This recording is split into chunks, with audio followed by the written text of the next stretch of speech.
Good morning students. आज हम chapter number 3 के क्वेश्चन आंसर्स देखेंगे। क्वेश्चन आंसर्स कॉपी में आप लोगों को फेयर कॉपी में कंप्लीट करने हैं और आज ही। चलिए स्टार्ट करते हैं हम। क्वेश्चन नंबर 1 है कि जो इंडियन स्टैच्यूज है उनके बारे में पूछ रहा है कि वो क्या मौर्य पीरियड में स्टार्ट हो गई थी क्या, और इसके बारे में अपने थॉट्स लिखने हैं और एग्जांपल्स देकर। तो मैं आप लोगों को थोड़ा सा ब्रीफली इसका बता रही हूँ, वैसे आपको बुक की भी हेल्प लेनी है क्वेश्चन का आंसर लिखते समय।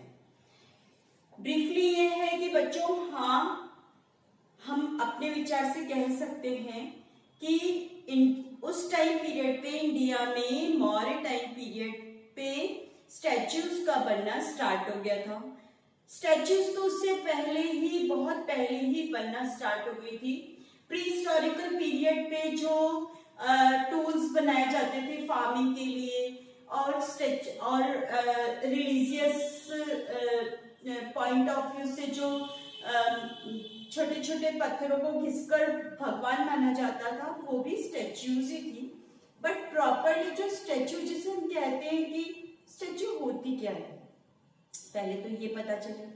स्टैच्यू होती है कि जब हम किसी भी ठोस वस्तु को, यानी कि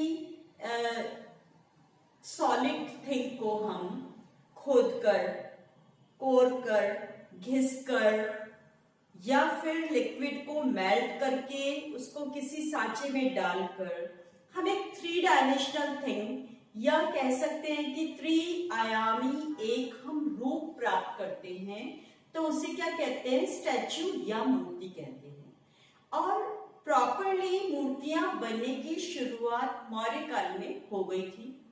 मौर्य टाइम पीरियड पे जिन स्टैच्यूज को बनाया गया था, उन स्टैच्यूज के एक नहीं 10 से भी ज्यादा एग्जाम्पल आपके इसमें लिखे हुए हैं।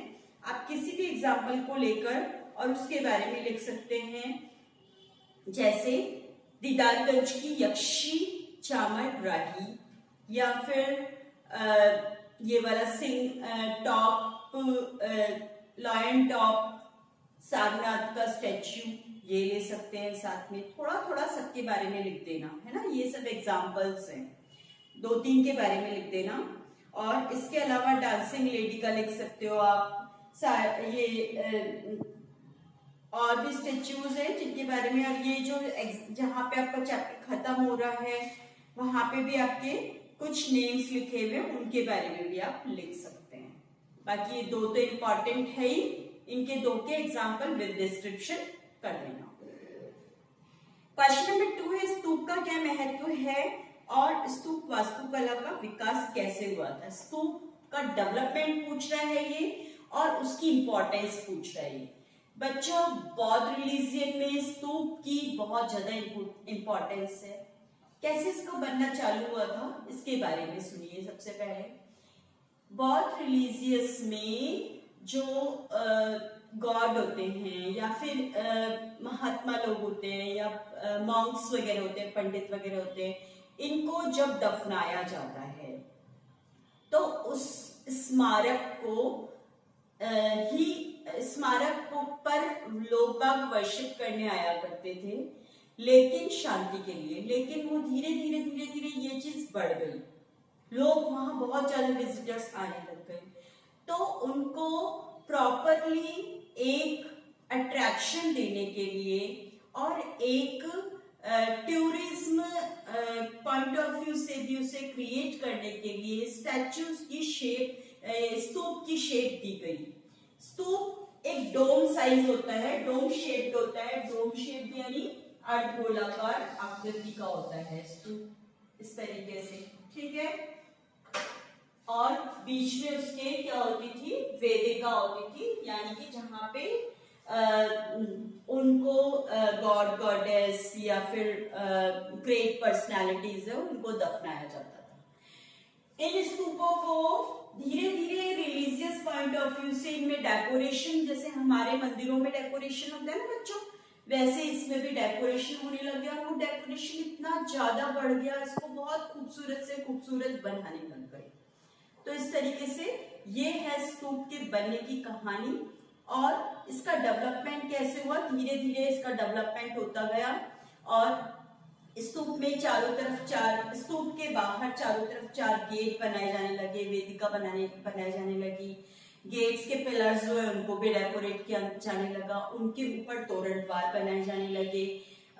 एलिफेंट्स, लोटस फ्लावर्स और इन सब के बार बार रिपीटेशन कर करके और बहुत ही खूबसूरत डेकोरेटिव बनाया जाने लगा।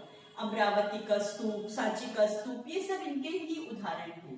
ठीक है बच्चों, और इनमें नेचर को भी बहुत ज्यादा इंपॉर्टेंस दी जाने लगी और जटाका टेल्स को भी इनके ऊपर ऑर्गेनाइज किया जाता था। जटाका टेल्स को लेकर एक अलग क्वेश्चन है और मैं कल आपको जटाका टेल्स के बारे में बता भी चुकी हूँ। ठीक है, क्वेश्चन नंबर 3 है कि बुद्ध के लाइफ की वो कौन कौन सी इंसिडेंट्स है, यानी घटनाएं हैं जिनके बारे में बौद्ध धर्म में अलग अलग रूपों में उसको चित्रित किया जाता है। बच्चों ये जो जहां क्वेश्चंस लिखे हुए हैं ना, क्वेश्चंस के जस्ट ऊपर वाला पूरा पैराग्राफ इसी आंसर का दिया हुआ है। पूरा पैराग्राफ आप एक पेंसिल लेके बैठेगा, पेंसिल से अंडरलाइन करते जाइए और आपका आंसर तैयार हो जाएगा। इसकी जो घटनाएं थी वो है बुद्ध का जन्म, बुद्ध का गृह त्याग, उन्होंने जब घर छोड़ा था संन्यास लेने के लिए, उनको जब ज्ञान प्राप्त हुआ था समाधि लेने के बाद में, और उसके बाद धर्म प्रवर्तन मुद्रा उनकी और परिनिर्वाण जब वो एक्सपायर हुए थे, जन्म से जब मुक्त हो गए थे, जन्म के चक्र से वो मुक्त हो गए थे, मोक्ष प्राप्त किया था। ये सारी घटनाएं जो है इनके पीछे छुपी हुई बहुत इंस्पिरेटिव स्टोरीज है और इनको बौद्ध धर्म में बहुत ज्यादा इंपॉर्टेंस दी जाती है। इसीलिए इन सब इंसिडेंट्स को, इन सब घटनाओं को चित्रित किया गया था स्तूपों पर। ठीक है, बाकी आप ये पढ़ भी लेना तो और भी अच्छा समझ में आ जाएगा आपको। लास्ट क्वेश्चन है जटाका, व्हाट इज जटाका टेल्स, यानी जातक कथाएं क्या है और बौद्ध धर्म में से इनका क्या संबंध है। तो मैंने आप लोगों को कल का जो लेक्चर दिया था, पूरा लेक्चर अच्छी तरीके से सुनिएगा, आपका ये क्वेश्चन का आंसर सॉल्व हो जाएगा। That's it. आज ये क्वेश्चन चैप्टर नंबर 3 तक आपके कंप्लीट हो गए हैं। कल से हम नया चैप्टर लेंगे, चैप्टर नंबर 4, भारतीय कला और स्थापत्य में मौर्योत्तर कालीन प्रवृत्तियां, यानी कि जो इंडियन आर्ट और ये बिल्डिंग मेकिंग आर्ट यानी इंफ्रास्ट्रक्चर आर्ट, इनके बाद में जो मौर्य के टाइम पीरियड के बाद में कौन कौन से क्या क्या चीजें स्टार्ट हुई थी, कौन कौन सी चीजें नई नई शुरुआत हुई थी, उसके बारे में पढ़ेंगे। पूरा चैप्टर उसको लेकर है। आज के लिए इतना ही। Thank you.